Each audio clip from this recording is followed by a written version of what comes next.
Cool Hand Podcast, something you got to deal with. Welcome back to the Cool Hand Podcast. We got another interview. We're locked up in the house still. We ain't going out. We're not turning up. We're not going to restaurants. We're still chilling. I got somebody in the building. Guest, please introduce yourself. Yeah, my name's Larry Neal Jr., a local Pittsburgh artist here with my boy Quentin Show. Thank you for coming on, man. How you doing? Feeling good, man. I feel good today. I was off today, so I kind of had a little bit of extra time to kind of do stuff, and pretty excited today to be on the podcast, man. Yeah, I'm glad to have you. We were talking beforehand and just giving him the rundown of what's going on. And you have a lot going on, so that's the thing. And you recently started like a separate art Instagram page. I'm guessing better marketing. Yeah. So for years, like people have been like, "Oh, just make a separate page, make a separate Instagram page," and like anyone knows, it takes a while to kind of build up followers on Instagram. It could take months, it could take years. So I built up a decent amount of followers on my main Instagram, but that was like a mixture of like my personal life and my art. So to be a business, it's really kind of good to separate it. So I've always kind of ignored it for years. Like, nah, I don't want to start over. I built up so many like clientele from my first account. So finally, I was like, you know what? It's time to like go 100% into the business. So I just made a new Instagram account. And with that, sometime this month I'll be making a website as well. So a whole bunch of stuff will be implemented soon. It's exciting, man. That's exciting. Let's take it back. Let's take it back. Let's just take it back before we get into the art. Let's talk about Larry the artist real quick. In your background. Right. So where are you from, Larry? Where are you from? Actually born and raised in Pittsburgh, so I never left. It's always been here. Pittsburgh bred. And what area did you grow up in Pittsburgh? So I moved around a lot. So I kind of usually like tell people that I grew up in the Garfield and Penn Hills area. I went to two different households. So I was born in Wilkinsburg, but I spent most of my life in Penn Hills and also in Garfield. So those like my two biggest areas where I live. Got you. I kind of came up in Wilkinsburg and Penn Hills too. So yeah, yep. I get you. Like I can relate, not Garfield. I was never really, around that area unless I was visiting a friend or something like that. But all right. And what did you do? What was life like in Penn Hills, Garfield, Wilkinsburg? What'd you like to do as a young boy? Wilkinsburg, don't know much about. I mean, I was young. All I remember is that, my whole family lived around there. I had a neighbor I was super close with. He was super young. I used to go over to his house and play video games. My aunt lived right next door. Both my parents and my aunt had giant houses in Wilkinsburg, so it was nice to kind of have like the whole family dynamic. But when my parents split, my mom went to Penn Hills, my dad went to Garfield. So growing up in Penn Hills was real nice because I lived in a little cul-de-sac area, got real close to everybody in that cul-de-sac. Still close to those people today. They're like family. I've known them since I was 8 years old. They watched me when I was, home alone. I'd be with them. So Penn Hills was nice. And in Garfield, lived with my dad. I had a lot of people also take care of me and watch me. So both areas, like that's what I said, like they're so like part of my life because since 8 years old, I lived in both those areas back to back. Shout out to Wilkinsburg. Shout out to Penn Hills. Shout out to Garfield. And what did you do creatively? Like I know like as a young person, but was there anything besides the art when you were coming up that you liked to do?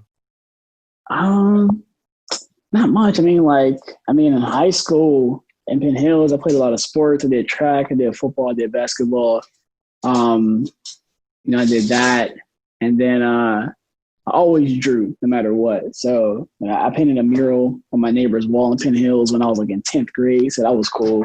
In Garfield, I didn't really do much in Garfield. I always kind of hung with friends. So I didn't really do much creative stuff in Garfield, but majority of my what can I say? Majority of like my like fun, creativeness was all in Penn Hills. I would like hang out with friends, play sports, and do all that stuff in Penn Hills. Okay. Yeah, I didn't know you. Did you play for your schools? Yeah, so I played track and football for Penn Hills High School, and then from like I can't remember, maybe like from sixth grade to when did I leave Penn Hills? To 10th grade, I played football, and then my 10th grade year I did track. Basketball I did like middle school year. So yeah, I played for Penn Hills all those years.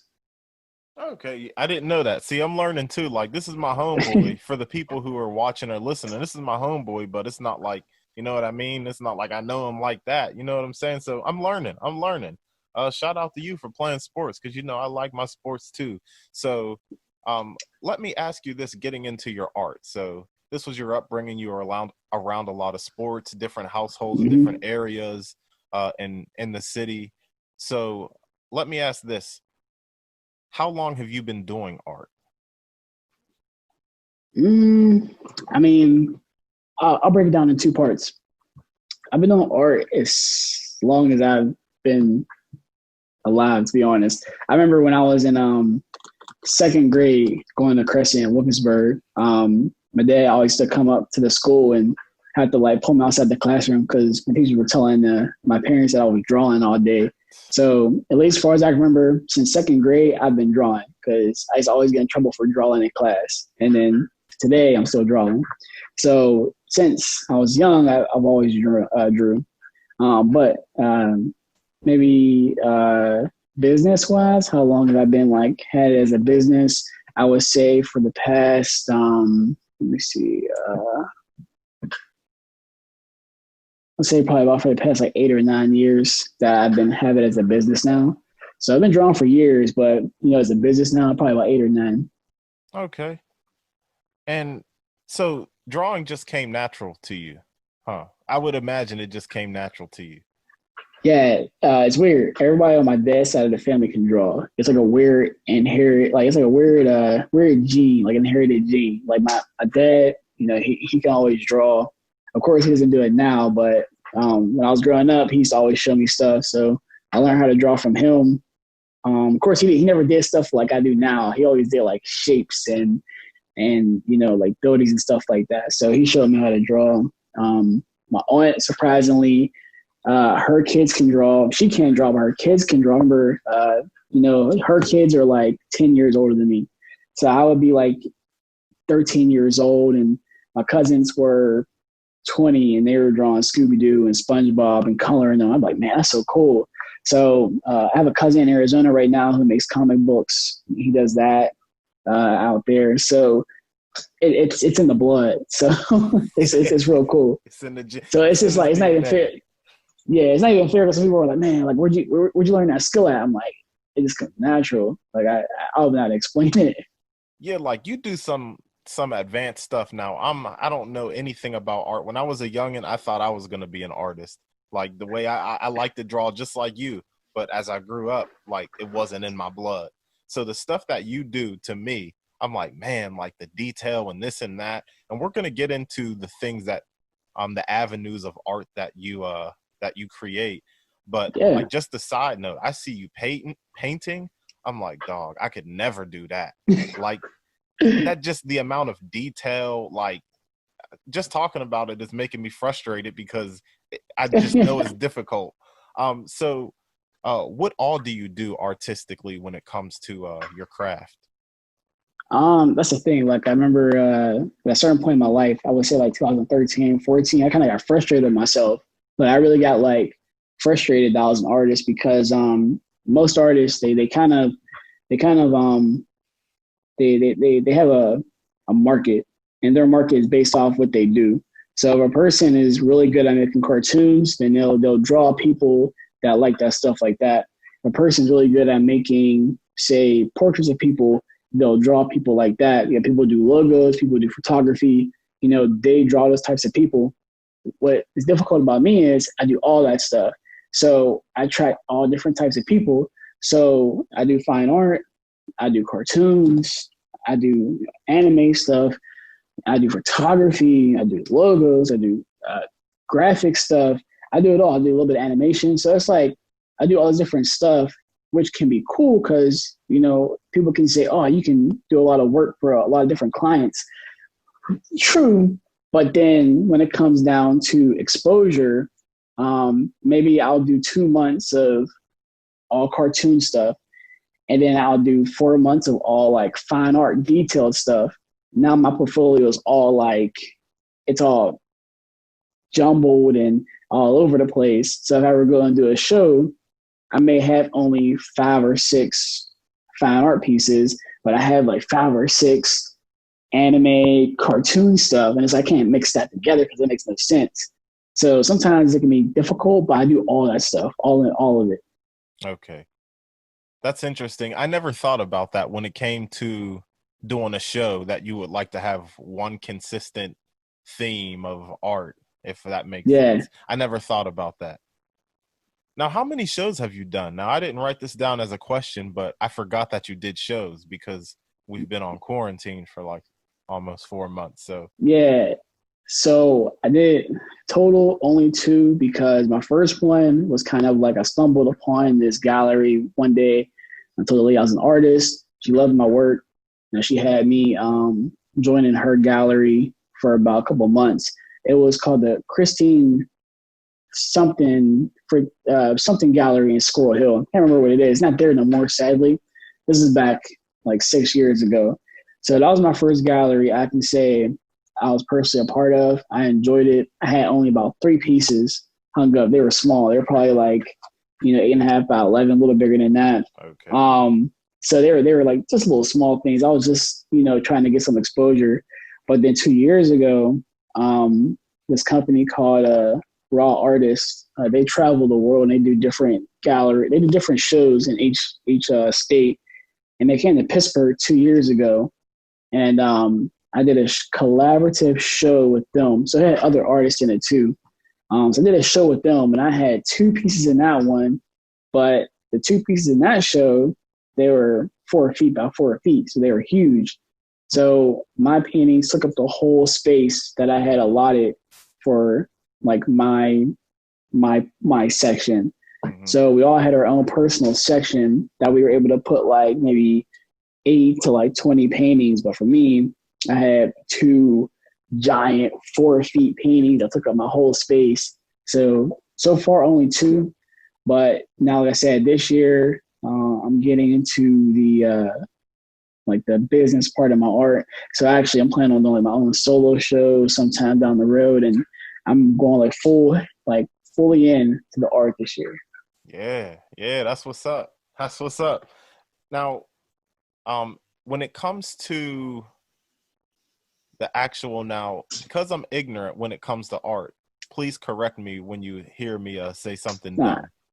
Because it pertains to the question. Now, there's different things. There's painting. You do the digital art. Freehand is that what you call it when you're just kind of like drawing with a pencil or something? Yeah, drawing freehand. Yeah. Okay. So, can you name off all of those things that you specifically do? Yeah. All right. So I got oil painting. That's painting with oils. Or just painting in general. So anything that involves paint to a canvas, that's painting. So I primarily work with oil. I used to do acrylic, but now I work with oils. So I do oil paintings. Like I said, that's anything where it's a brush, canvas, and paint. Digital painting is, of course, I can grab a computer and I have a tablet and I can draw in Photoshop a digital painting. So I like to do stuff like that because I can do almost digital stuff you may see in a magazine or on TV. Those are digital. So if someone wants like a logo or something, I'll do it in Photoshop. So that's digital painting. I will do like a portrait and I'll paint it using Photoshop. So that's digital.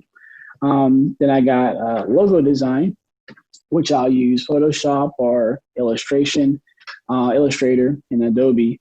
And I'll do logo design with that. Same thing with digital, but it's logo design. So I do that. Animation, I haven't done in a while, but I'll use Photoshop with that too as well. That's like your typical 2D animation that you'll watch on TV. Not 3D, because I don't mess around with 3D. That's out of my league. I tried messing around with it for a little bit, but it's not for me. So 2D stuff, I do a little bit here and there when I'm bored. And then drawing, I also like drawing, maybe sketching. That's just pencil to paper. I'll sketch stuff here and there. All my paintings actually start off as sketches. Okay, interesting. But yeah, they usually, I don't just like take a brush to the paint and then start like painting with just canvas, sketch, then paint. But yeah, drawing, and then let me see. Yeah, that's probably about. Oh, and photography. I don't like to kind of put that as a skill that I have, because I don't. I feel like one of those people that just has a camera and a couple of lenses. But being an artist, I do know certain techniques where people do want portraits or whatever taken.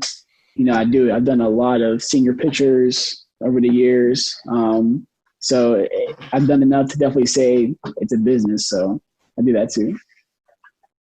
What's the difficulty level of all of those, of learning everything that you just mentioned? Because you made me think of this, because my wife recently got into photography, and it is so difficult, like just from what she's telling me. So when you said that you do photography, and I've seen you do portraits and stuff, but photography alone is a task in itself, and then you do all of these different other avenues of art. Mm-hmm. So would you, for someone who, like me, who doesn't really know anything about art and hears you naming off all of these things that you do, is it just something that I can just pick up and just learn?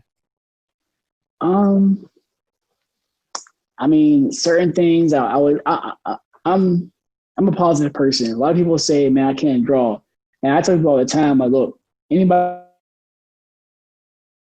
can draw. They just need practice and patience. So yeah, it is a skill to learn, but that's where the patience comes in. So photography, it boils down to equipment. As far as painting, it boils down to skill and practice.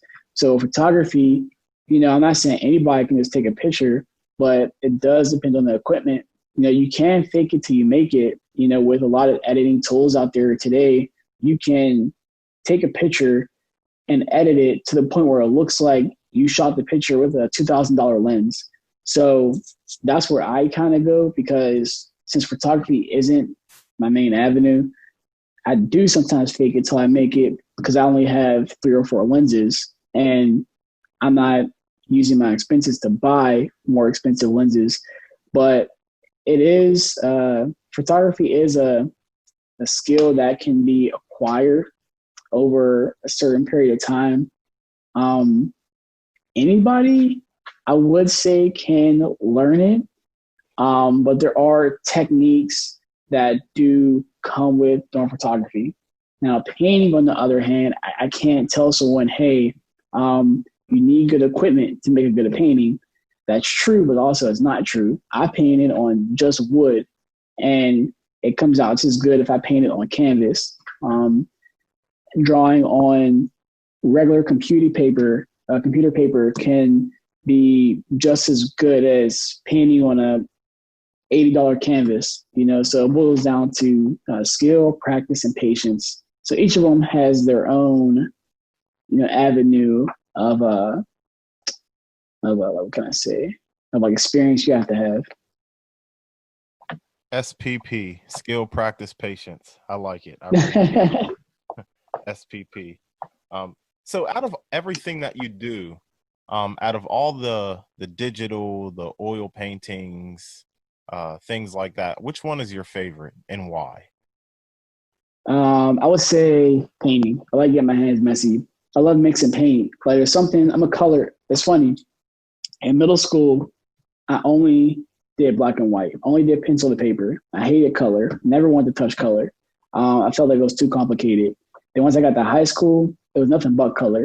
So now that I'm older, it's all about color. So I love mixing color. I love getting my palette. I love putting 6 colors on a palette mixing them, getting different colors. I spend probably about an hour to an hour and a half just mixing colors. I'll mix probably about 20 colors on my palette, and I'll just go to town on my painting. So sometimes I wake up early just to mix all my colors, and then I'll go ahead and go on my canvas. So photography is decent, but I'm not actually using my hands. Digital painting, I am using my hand to draw with the digital pen, but I'm not mixing colors. I'm not doing all this. I'm just, pen, pen, pen, but with painting, I'm mixing, I'm using my brush, ever so lightly. It's just something about using my hands. It's so much better, so much better. I love it. Yeah, I see a lot or a couple of the Instagram videos that are shot very well. We're gonna get into that later because I told Kayla, I'm like, these videos. I'm like, your wife is hooking you up with the videos. She's but the thing is, like, she's doing good. Yeah, like those videos, like the one like kind of pans up from the paint to you actually painting. I'm like, she's hooking you up with those videos. I noticed. I noticed. Okay, so that's what I did want to know. And before I go any further, we talked about what you do. Which one is your favorite? Which is painting. You get your hands dirty. Now, if you were to, I don't know. I don't know if this is a deep or visceral question, but why does Larry? Why do you love art? I love it because it's just being able to create something from scratch. Just amazing. Like to go to the store, pick out all the supplies, start with a blank canvas, and then to end with a painting that wasn't there. It just blows my mind. Like I just love being able to create something from my mind and put it on paper in front of me. Like usually looking at people's Instagrams, websites, their Twitter, and seeing all these different paintings and drawings, it makes me just go like, wow, this is amazing. This person truly knows how to create something from scratch. So, I'm not a mechanic, I can't build, but this is what I do, and it just makes me happy. So I continue to do it because I can have the worst day ever. As long as I've drawn or painted, it won't bother me. So that's why I continue to paint too. It just makes me excited and happy. That's beautiful, man. Thank you. That's beautiful. Bro. Where do you get your inspiration from to create? Whether it's drawing a cartoon character like a Dragon Ball Z character, or whether it's something from your mind, where does the inspiration really come from? Well, that's the thing. I believe, art's everywhere. So I love the Renaissance era.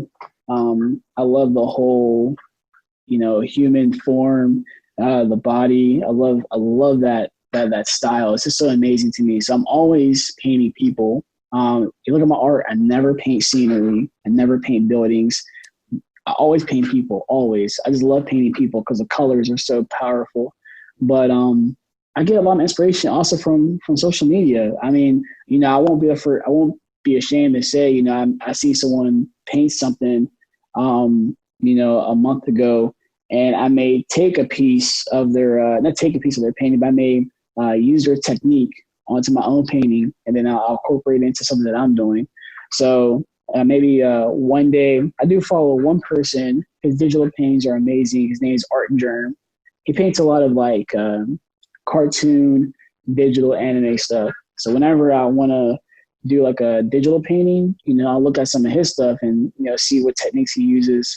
As far as like fine art paintings, like I do now, I follow a huge range of artists. So I can't really say there's one person that I particularly like, because I'm always taking like, okay, how does he do here? How do they mix? What do they use to finish? So I'm always bouncing around between many different artists to see like what can I use in my own paintings. Now, does your surroundings, growing up in Pittsburgh and in different parts of the city, your surroundings or your mood, how you're feeling, does that affect your painting sometimes? Um, I would say no. Like, I would say no because a lot of, like, some artists will say, depending on my, my mood determines how my painting will be. I feel like that's how it is with abstract painting. And with abstract painting, it's based off how the person feels. If they want to do a brush stroke, it may be a hard brush stroke, and they throw it on the canvas, and it's based off of how they're feeling that day. Throwing something like that may be angry, but a light splash of paint like this may be happy. With my paintings, they're planned out, they're detailed, they're well sketched out. So if I'm mad one day, I'm still going to paint the way I have to paint tomorrow if I'm happy, because this is a planned out painting that I had thought about for a month, and now I'm painting it. So I do believe your feelings do play a factor in painting. If I'm feeling down one day, I may only paint for 2 hours instead of 8. So that plays a factor. But as far as like the design and technique, my feelings don't really play a big part. Okay, I got you. So I'm gonna take a step back a little bit before I asked that last question about your mood and things like that. Drawing your inspiration. Now, I was on Instagram one day minding my business. I was just minding my business, but I happened to see that you were getting, dare I say, cyberbullied. Oh man, it was the worst. You got somebody, an artist, and I looked, like I saw, I don't know, you were defending your work because another artist on Instagram felt that you straight up jacked his work and didn't give him credit and stuff like that. And something that happened was this person had fans, and they were attacking you in the comments. Now, like you said, you draw inspiration from other artists, but I always personally wanted to know, what happened with that situation?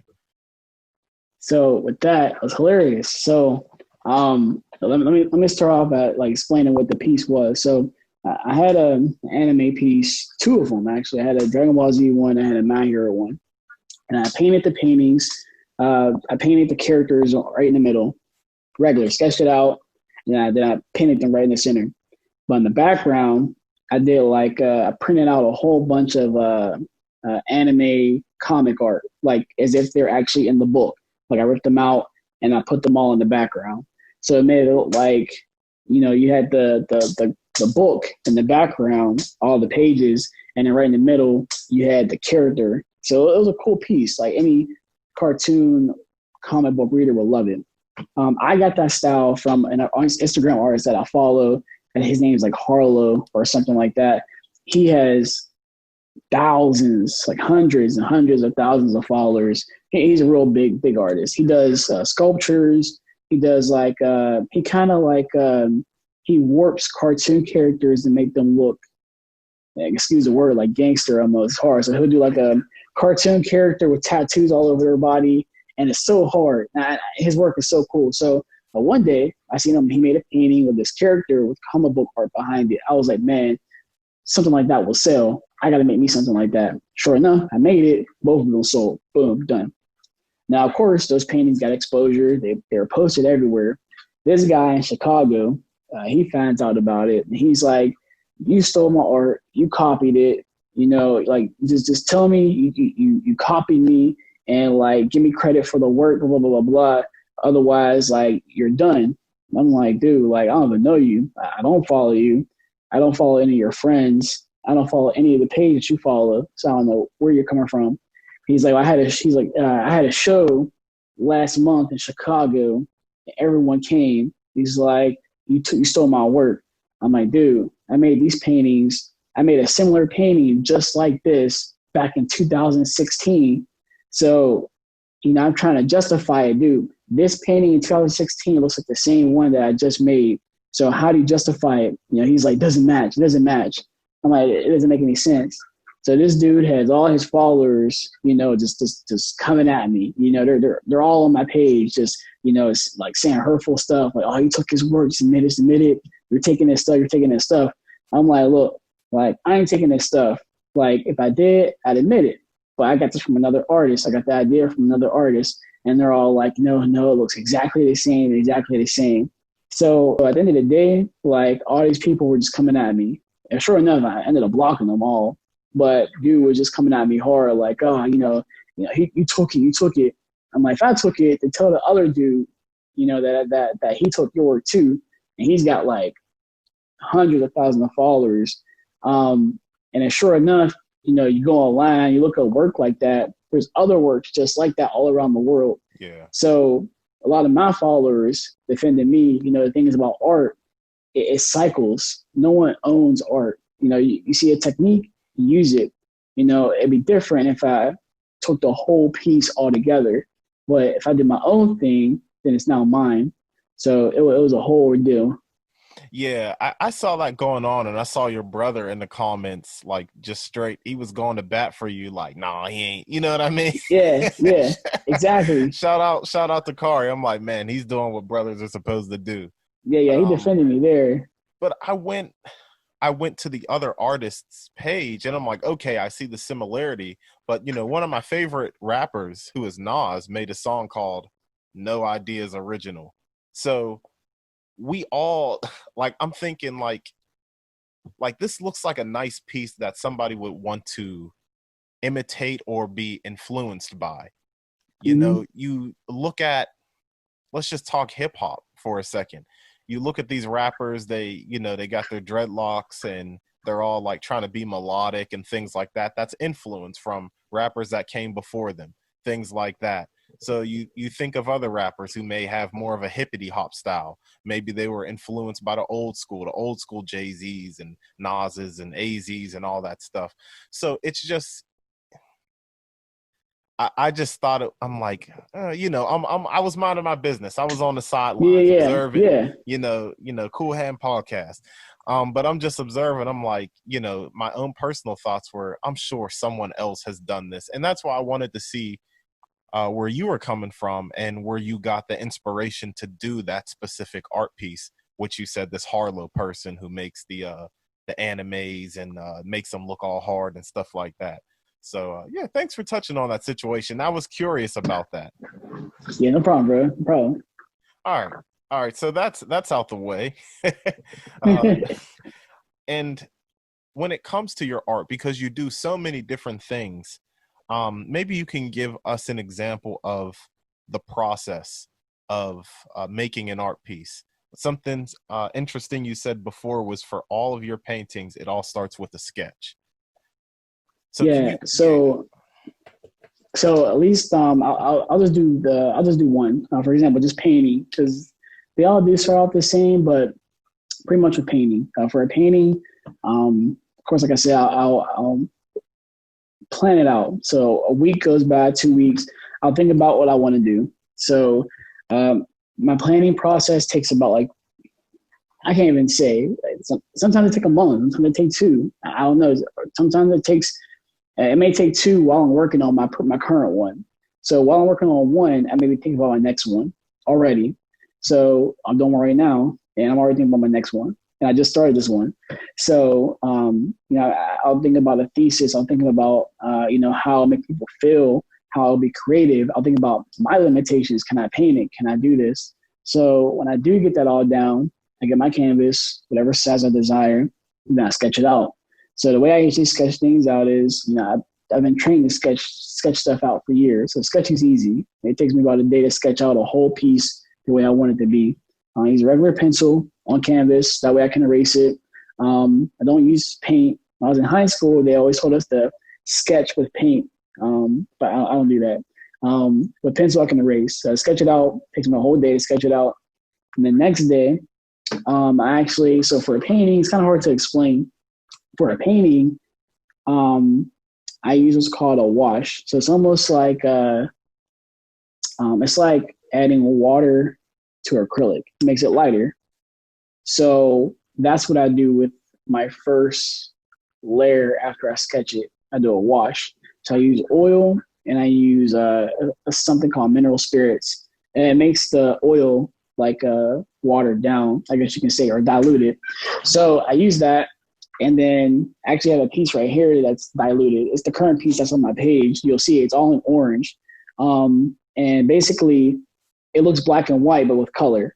So I basically paint the image in black and white so I can see my shadows, my lights, my highlights, the contrast. I do all that first as a black and white image. And then once I do that, I go ahead and mix all my colors, and that's when I add the color on top. The thing is with oil, acrylic, I can do a painting with one layer, done. That's why I do a lot of my anime stuff.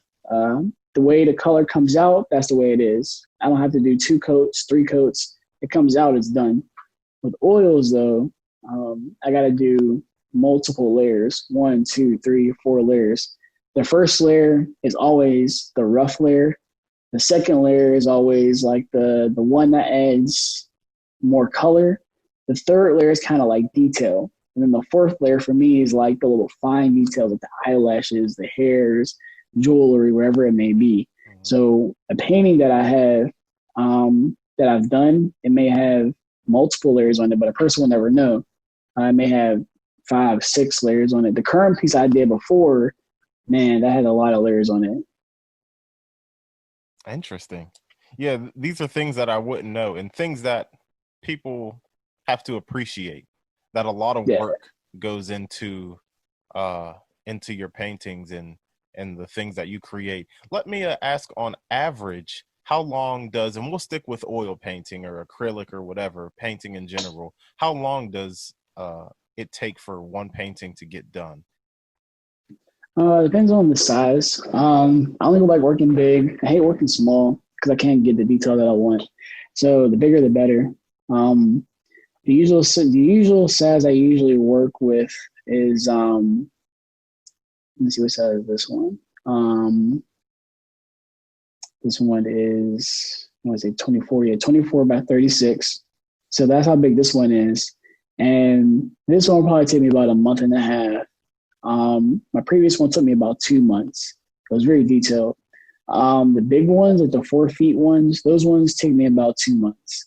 So about a month, between a month and 2. So it took me about that long just to complete one painting. There's so many layers. With oil, they take it takes about at least about 4 days for it to dry completely. Matter of fact, even on my canvas, when I squeeze out a little bit of paint on my tube, out of the tube, I left for vacation like 2 weeks ago, and I was gone for like 10 days. I came back, the paint was still wet on the palette. So really, I remember when I was first learning how to paint with oil, really, a fresh oil painting can take up to months to dry. Wow. Yeah. So do you have to wait till it completely dries? Maybe this is a dumb question, but you have to wait till it completely dries to sell it? Yeah. Well, yeah, I've sold it sometimes wet. Like sometimes I've had people rush me and they'll say, oh, I need this by next Wednesday. Can you do this? And I'll be like, look, I'm telling you I can do it, but there's going to be some adjustments that are going to have to be followed, like some procedures that are going to be followed if you want this. So I remember one time I gave somebody a painting, the edges and everything were still wet. So I was like, okay, don't touch it for 2 weeks. So they left it by their window, hoping that it would dry.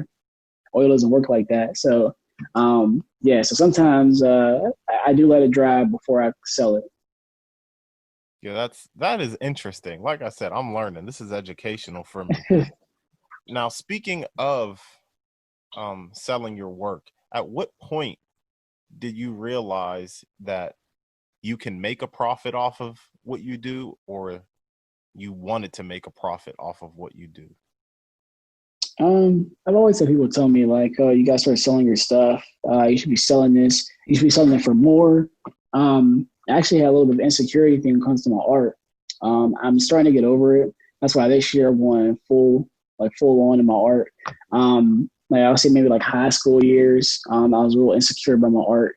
But being insecure made me better because I always tried to be ahead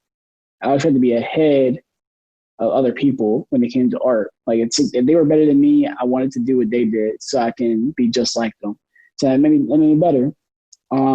So I would say probably around like 2015, I really started to get committed to selling my art. Because for years, I always had people say, "Oh, you gotta sell this, you gotta sell that." I've undercharged a lot of people over the years because of insecurities, but now that I'm starting to feel a little more confident about myself, now it's like, hey, I got to start actually charging people the right price for stuff. What's your price points like? Let me just throw out something for you. I want a 20. What'd you say? A 24 by 36. Yeah. I want a 24 by 36 oil painting. I'm gonna give you a portrait of me and my wife. I want that painted. How much am I looking at? Looking at probably about 24 by 36. Definitely probably close to $1,000. Yeah, and that's not including like supplies and stuff too. Which supplies is like $60, but yeah, like the painting, like the last one I just did, 24 by 36, of that this African guy. Yeah, like once I like get into a show, probably gonna have that at like probably close to $2,000. And that's why the thing is, I sell people prints because they're cheaper, but the originals, like I gotta give them what they're worth. Exactly. That's another thing that I wanted to ask you about. But let me ask you something else before I get into how you made your price points. Let me get a couple more examples. I want a logo. I want a logo. The Cool Hand podcast needs a new logo. And Larry, I think you can hook me up. What price are we looking at? Oh, that's like super low. That's 250. 250. Okay. Yeah. Because I see on your Instagram too that you've made logos for a good bit of people or companies rather. Yeah. I've logos. The reason why they're so low is because they're easy to me. I can create them like that. That's like a day or two process. But I don't want to gloat or anything, but I do work pretty fast. And one of the things was when I did logos, which I still do, was, hey, look, I'm committed to getting the work done because I don't want to spend weeks and months doing a project. So someone tells me what they want. I make like 6 or 8 rough drafts. I work with them as I go. So I won't make a step until I say, hey, what you think? They say, yeah, I continue. I check again 2 days later. Hey, how's it looking? Good? Cool. I'll continue. I've had sometimes people, I send them a sketch. They say, I love it. I color it. I edit it. By the time the night's done, I'm like, that's what I got. They love it. Next day, boom, cash right there. So it's just so easy to do logos that I don't want to charge no one an arm and a leg. Logos can be up to like $1,000, $500, but usually for most logos that I do is $250. They want to start adding stuff into it, like additions, then add a little bit more. The last one that I did was for this starter up company here in Pittsburgh. I don't remember what the company was about, but I did a banner for their company, and I think I charged them, I think it was $800. So that it wasn't really a logo. It was more like a digital painting of their company and what they do. So that's kind of where things factor in. Interesting. So yeah, you're kind of like a jack of all trades, and your price point. Now, you said you were kind of selling yourself short at one point, and then you also mentioned that you're not trying to break the bank on anybody. You might have to. Hey, if it's know your worth, as they all say. But that's what I want to ask you about. What goes into the price? So I wanted that 24 by 36 portrait of me, of Kayla and myself. What goes into that $1,000 price point? Well, it depends on what it is. So, for example, I do have a set price for oil painting canvases. They actually are cheaper than 1,000. So I think my sizes start at like I think it's like 12 by 16, 18 by 24, 24 by 36, and those are like my standard 3. 24 by 36 is I think 400. It was 18 by 24 is like 200, and then I think it was like 12 by 14. It's like 250 or whatever. Those prices are based off of like a simple painting. The reason why I say 1,000 for you, because it's you and Kayla and your wife. Those paintings I take more personally. The details are going to be accurate. When I do portraits of people, you can't fake it. So if I mess up and it looks terrible, you will know it looks terrible because it's you. You know, if I'm painting a picture of a dog and I mess up, no one's going to say, "Oh, that's not my dog." Well, you know, how can you tell? It's, you know, or if I paint a city and I misshape a building. Oh, the U.S. Steel building is a little bit taller. You know, like no one's going to really know. So when it comes to like painting people and portraits, I take longer. I use more equipment. I use more time. So with that, that's where the price comes in, and it's bigger too. So it'll take me away from my stuff that I want to do, and that'll take me more of my time to do that painting. So like, for example, I did a Kobe Bryant painting for someone last month. They wanted it within 2 weeks. And like I said, oil paintings take days to dry. So this was like a rush. This was a big rush. It was a small canvas. It was like, I think it was about 18 by 20 inches. And I charged a person, I think, about like $350. You know, Kobe Bryant, which is also a very detailed painting because you can't fake a celebrity, you know, especially Kobe Bryant. So, you know, that person, you know, I had to charge a decent price for. But, you know, the bigger the size, the more detailed, that's where the prices come into. Okay. All right. And I'm sure you've had bad customer experiences. So I don't want you to name them, but when I want to buy from you, if I'm looking to buy from you, what are things someone should take into consideration before asking for a service when it comes to whether it's a logo, digital art, or a painting? Some buyer etiquette, if you can give us some of that. Having a good grasp of time.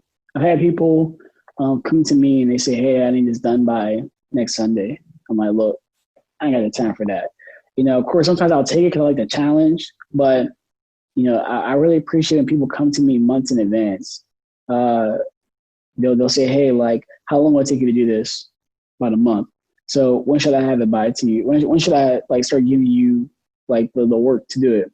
You know, I would prefer you give it to me about a month or two in advance. You know, so I really appreciate when people do that. Yeah, I have a lot of people that come to me, you know, 3 weeks before, 2 weeks before, and I'm like, "Look, like I'll try to do it, but I can't make you a promise. I'll do my best." And sometimes I do get it done, but I end up killing myself. I'm up for hours, you know, cranking it out. I'm using materials that I don't like using that makes the paint dry. It makes it look, you know, not as good as I wanted to. So, you know, that factors into it. And then this is a rarity. This kind of happened when I first started doing my business.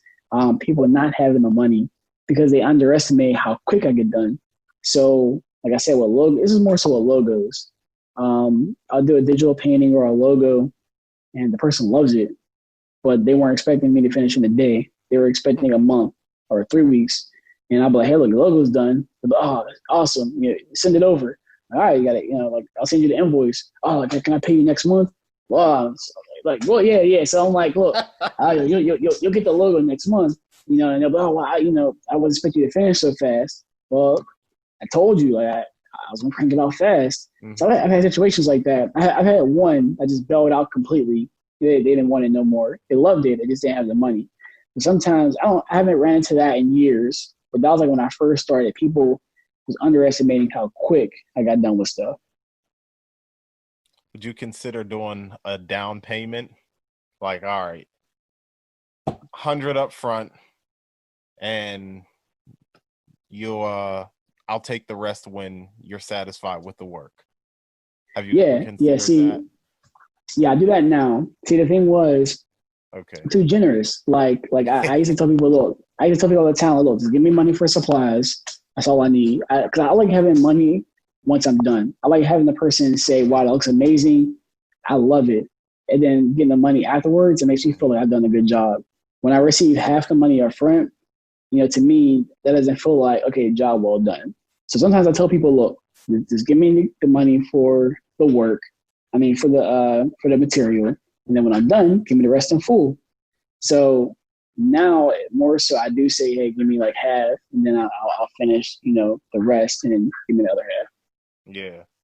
Yeah, that's rough because I think that's something that my wife had to do too. She makes she'll do logos for people's businesses here and there and things like that. Mm, And it's like I was talking to her about that. This was a while ago, maybe like a year ago. I'm like, maybe ask for like some money up front just to make sure, because like I remember there was one instance she made, she did all this time, she put all this time in and research for what this other young woman wanted, um and the girl like stopped responding, like and Kayla made this logo for this business, and I think like the woman ended up like trying to copy Kayla's work or something like that, and I'm like, yo, you might have to like just get some money up front, and then because people are shisty like that, people will do yeah, that to I've you. had that happen.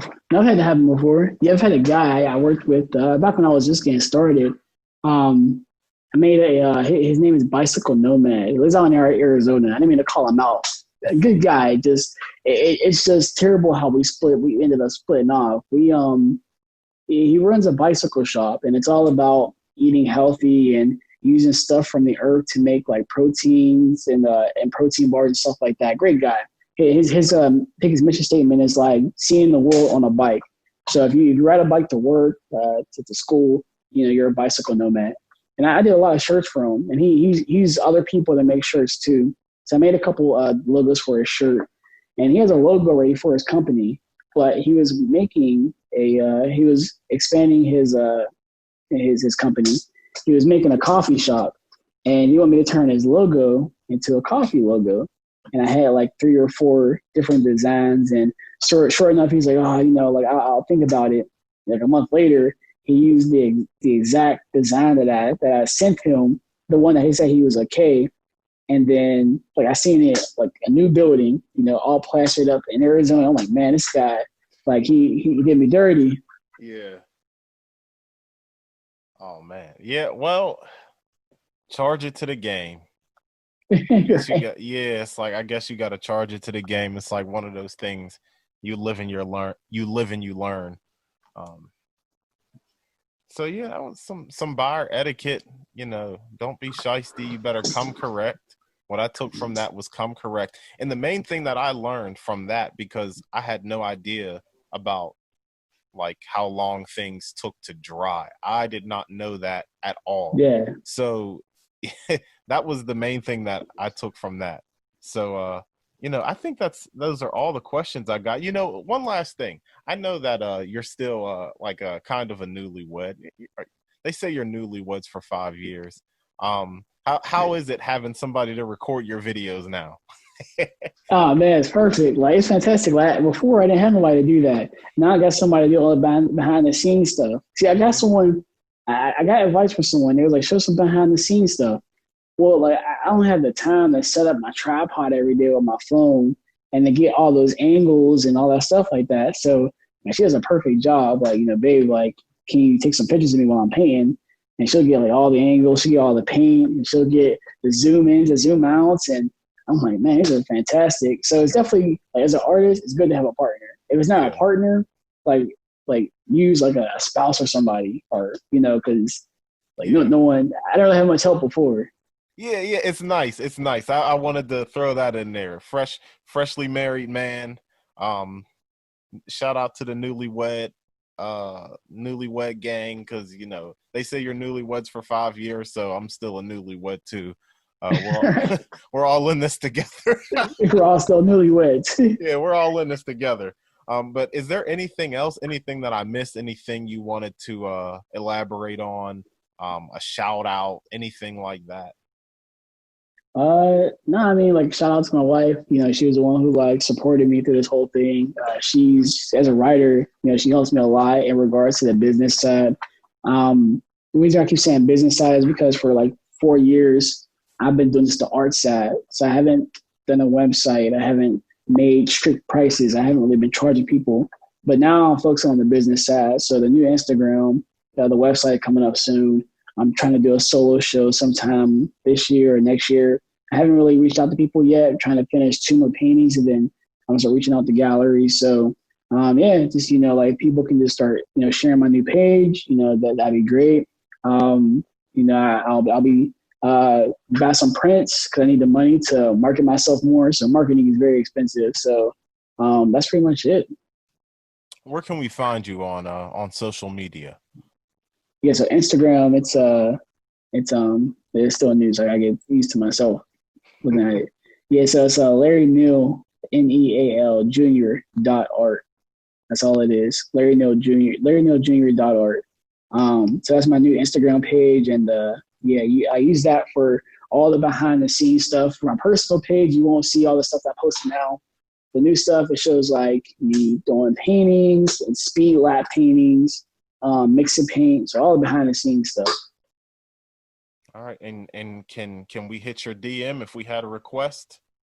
Definitely. Right. Hit the DM. Show some love to the artist. Larry, thank you for coming on, my bro. I'm glad we got to do this. Yeah, this is nice. Thanks, Quinn. I appreciate it, bro. This is nice, man. I enjoyed this. Oh yeah. I wish I knew more about art so I can ask you even more in-depth questions, but I guess you can just call this an introduction. This is an introduction for It's cool. people to get to know Larry. So this is the Cool Hand Podcast. Cool Hand Podcast, something you got to deal with. Boom. All right. Well, how do I stop recording?